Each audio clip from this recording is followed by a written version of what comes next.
Fruits आणल्यानंतर ना 1-2 दिवस सगळे आवडीने खातात आणि नंतर त्यांचा कंटाळा येतो सगळ्यांना.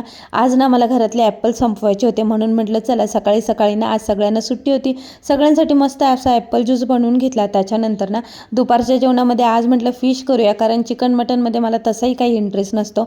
मग त्याच्यासाठी ना 1 चमचा तांदळाचं पीठ, 2 चमचे रवा, जे काही गरम मसाला, लाल तिखट, मीठ हे सगळं ॲड करून ना छान असं मिश्रण तयार करून घेतलं. फिश आणल्यानंतर ना त्याला ना स्वच्छ करून त्याला हळद आणि लिंबाचा रस लावून ठेवलं होतं आणि त्याच्यानंतर ना जे काही हे मिश्रण तयार केलं होतं ना त्याच्यामध्ये असं फिश कोट करून घेतलं आणि अर्ध्या तासासाठी तसंच ठेवलं. अर्ध्या तासानंतर मी हे फिश फ्राय करायला घेतलं. माझा असा एक्सपिरियन्स आहे की असं केलं ना की जो काही आपला फिशला लावलेला रवा असतो ना तो खूप जास्त तेलामध्ये सुटत नाही. जेवण वगैरे करून घेतलं आणि खूप दिवसापासून एका गोष्टीची आम्ही वाट बघत होतो. फायनली ती गोष्ट आज आम्हाला डिलिव्हर झाली होती. संध्याकाळच्या वेळेस ना अशा कपड्यांच्या घड्या घालून घेतल्या, कारण दिवसभर अजिबात वेळ मिळाला नव्हता. आज विचार केला रात्रीच्या जेवणामध्ये साधं सोपंच काहीतरी करूया, म्हणून असं मुगाची डाळ आणि मसूरची डाळ घालून खिचडी भात बनवला आणि आजच्या दिवसाचा एंड ना नॅचरलच्या टेंडर कोकोनट आईस्क्रीमने केला. होप्स व्हिडिओ आवडला असेल. Stay tune. बाय.